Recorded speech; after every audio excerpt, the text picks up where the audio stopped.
آج دیکھیے جس گھر میں مرد ہے یا اس کے ساتھ عورت رہتی ہے اس گھر میں دو چیزیں ضرور ہیں، ایک لپسٹک، دوسری نیل پالش۔ جس گھر میں عورتیں ہیں یہ دو چیزیں ہوتی ہیں، ہر گھر میں ہوتی ہیں کہ نہیں ہوتی؟ سارے چپ کر گئے سارے۔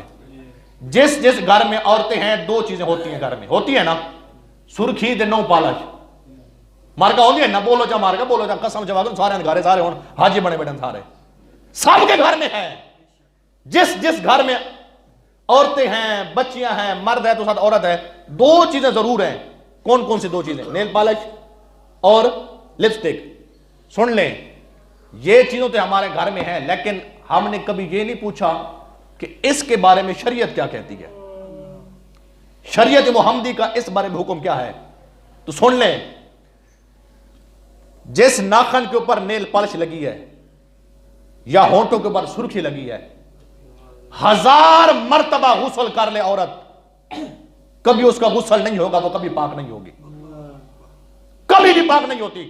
اور دیکھ لیے نیل پالش جب لگتی ہے کئی کے دن نہیں اترتی، اتنی پکی ہوتی ہے۔ اور کوئی نوجوان تو ایسے ہیں، میں دیکھتا ہوں، جانتا ہوں، شادی کو 8 مہینے گزر گئے ہیں، کبھی اس کی بیوی کے ہاتھ سے نیل پالش نہیں اتری۔ مجھے آپ بتائیں، جب 8 مہینے گزرے ہیں، 8 مہینے کے اندر اس کی بیوی کے ہونٹوں سے سرخی نہیں گئی، اس کی بیوی کے ناخنوں سے نیل پالش نہیں گئی، تو مجھے بتائیں وہ عورت پاک ہوئی ہے کہ نہیں ہوئی؟ 1000 مرتبہ غسل کر لے، وہ پاک نہیں ہوتی پاک۔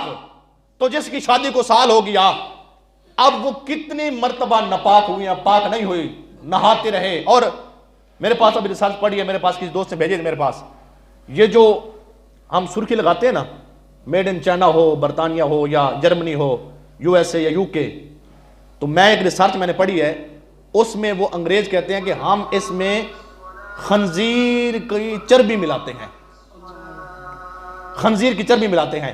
مجھے آپ فرمائیں، جس عورت لپسٹک لگاتی ہے ہونٹوں کے اوپر، اس میں خنزیر کی چربی ہے، یا نیل پالش لگاتی ہے، اس کے اندر تو نیل پالش کے اندر تو پانی نہیں جاتا نا، اوپر اس کے کور ہوتا بن کے اترتا ہے نا، تو اس کا غسل سے وہ پاک نہیں ہوتی۔ میں نے کہا جو عورت پوری زندگی 6 ماہ، سال، 2 سال ہمیشہ لگاتی ہے، جو عورت کبھی پاک بھی نہیں ہوئی، اس کی گود میں پیدا ہونے والا بچہ بے ادب پیدا ہوگا، گستاخ پیدا ہوگا۔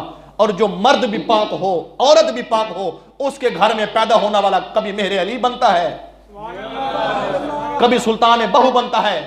اور سن لیں، آپ آئے نا میرے پاس جمعہ پڑھنے کے لیے، محفل میں جاتے ہیں، آپ لوگوں کی ذمہ داری ہے کہ جو آپ خطیب سے بات سنیں، دین کی بات گھر تک پہنچانا آپ کی ذمہ داری ہے، آپ کی ذمہ داری ہے۔ تو میں امید کروں کہ آپ اس بات پر عمل کریں گے، اپنے گھر والوں کو بتائیں گے۔ اللہ ہم سب کو عمل کی توفیق بخشے۔